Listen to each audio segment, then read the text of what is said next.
Bienvenidos. Estas son las noticias más destacadas de la OEA. Esto es OEA News, el informativo de la Organización de los Estados Americanos.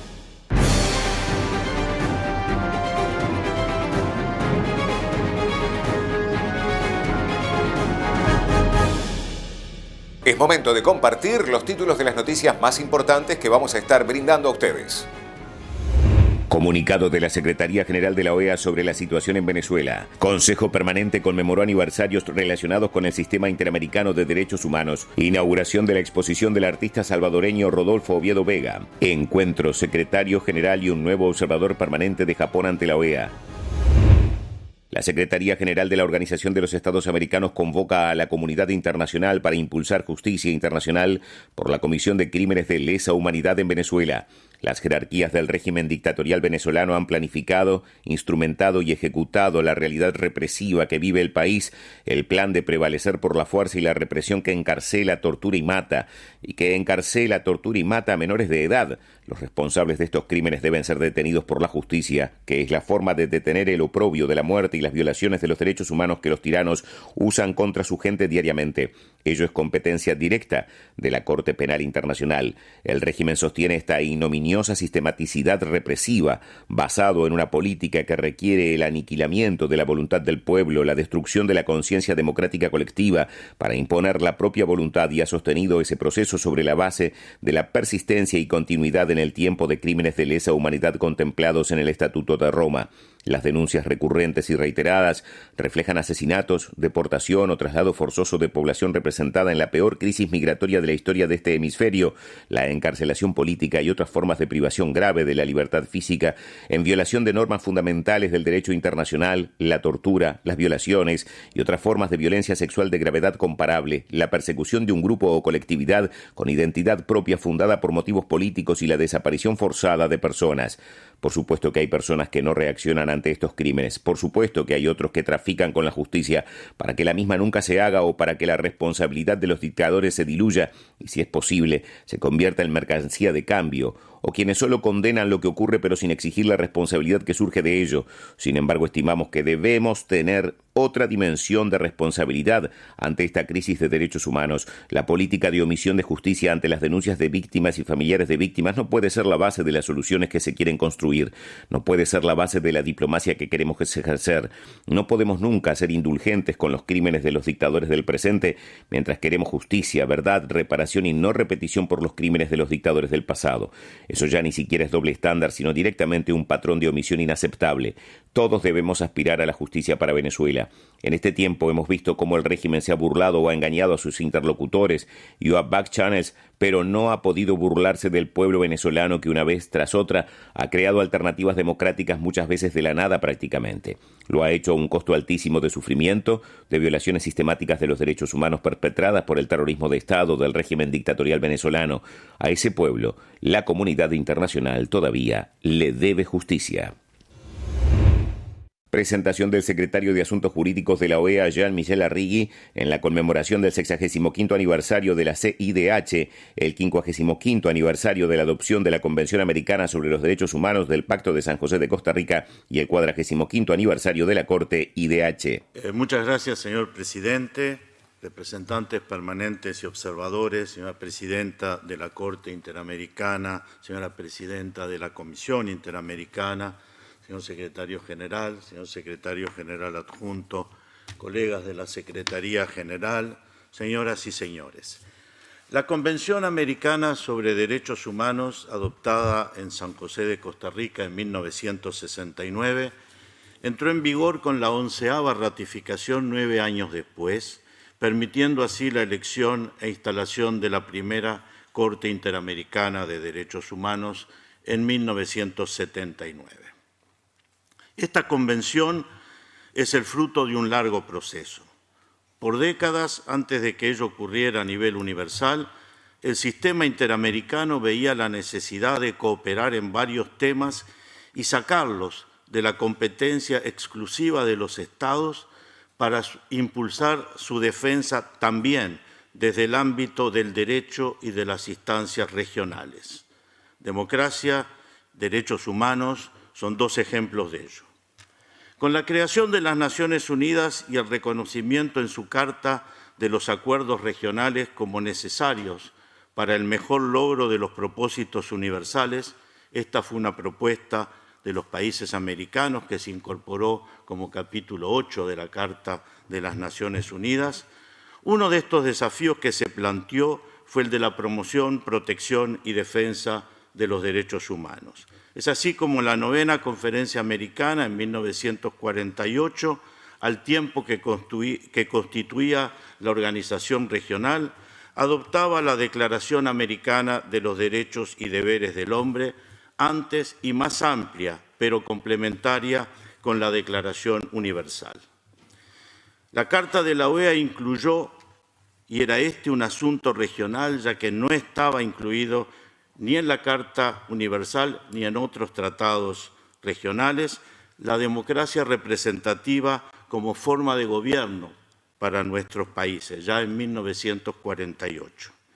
Ello llevó a definir sus elementos en la reunión de ministros de 1959. Uno de ellos fue el del respeto a los derechos humanos, y en esa misma reunión se creó entonces la Comisión Interamericana de Derechos Humanos y se propuso la elaboración de una convención.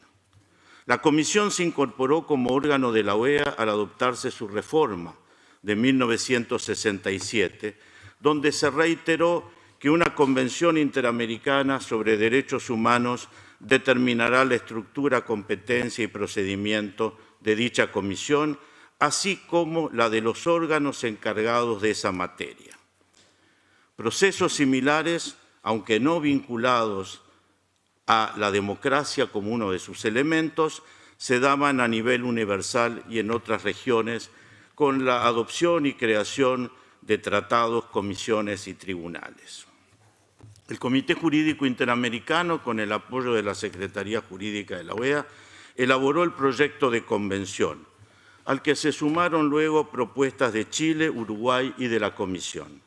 Con esta base se convocó una conferencia especializada en San José de Costa Rica que adoptó el texto de la Convención, la que regulaba la estructura y el funcionamiento de la Comisión en actividad desde hacía ya 10 años y creaba un nuevo órgano, la Corte Interamericana de Derechos Humanos. Era idea de los autores de la Convención de que todos los Estados miembros de la OEA serían parte de esta Convención. Este deseo no se realizó. Ante la posibilidad de que este deseo no se realizase, la Convención, y en particular en lo relativo a la Corte, porque la Comisión ya era un órgano de la OEA, de la cual participaban, por lo tanto, todos los Estados miembros de la OEA, previó puertas para la participación de Estados que, siendo miembros de la OEA, no fuesen Estados parte de la Convención. 3 son estas posibilidades. Una, la posibilidad de contar con jueces nacionales de un Estado que no sea parte de la Convención, pero sí sea miembro de la OEA. Y esto se dio con la elección del juez Thomas Burgenthal, que luego fuera presidente de la Corte.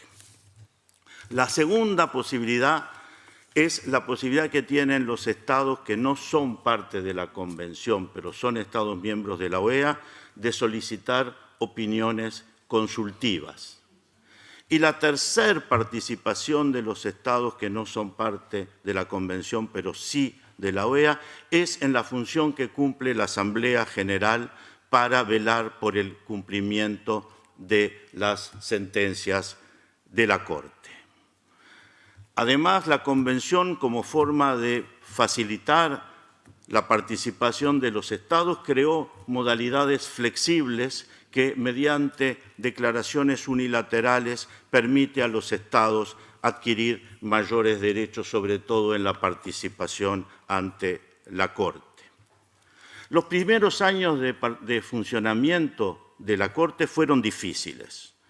Las víctimas desconfiaban de los gobiernos y, por lo tanto, de jueces designados por los gobiernos.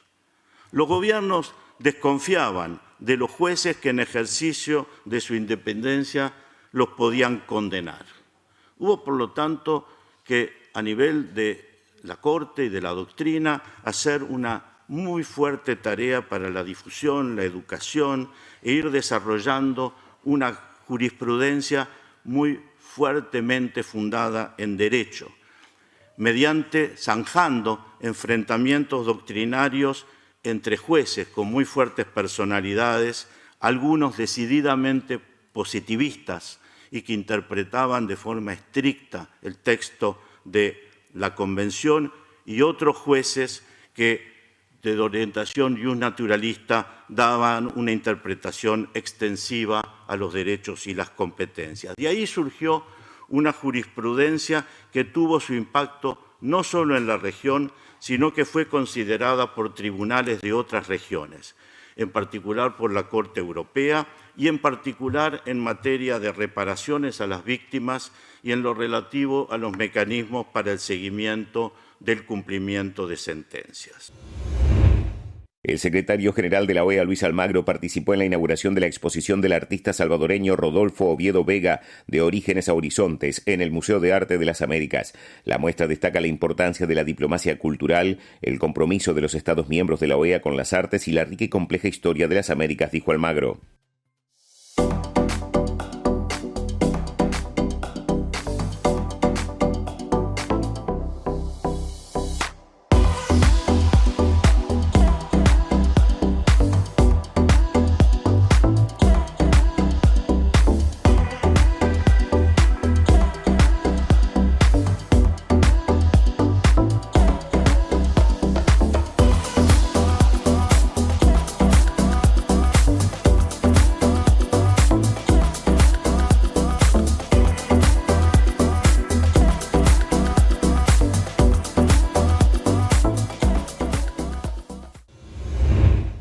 El secretario general de la OEA, Luis Almagro, recibió las cartas credenciales del nuevo observador permanente de Japón ante la OEA, Takehiro Shimada, acompañado por el ministro adjunto y director general Yasushi Noguchi, de la Oficina de América Latina del Ministerio de Asuntos Exteriores de Japón. Durante el encuentro, las autoridades dialogaron sobre el valor de la asociación estratégica entre la OEA y Japón para promover la democracia y la paz en las Américas, incluida la cooperación clave para el Sistema de Identificación Nacional de Haití a través del Programa de Identidad Civil de la OEA y abordar la actual crisis de migrantes y refugiados en las Américas. Estas han sido las noticias más relevantes de la OEA, la Organización de los Estados Americanos. Esto ha sido OEA News. Nos reencontramos en la próxima jornada.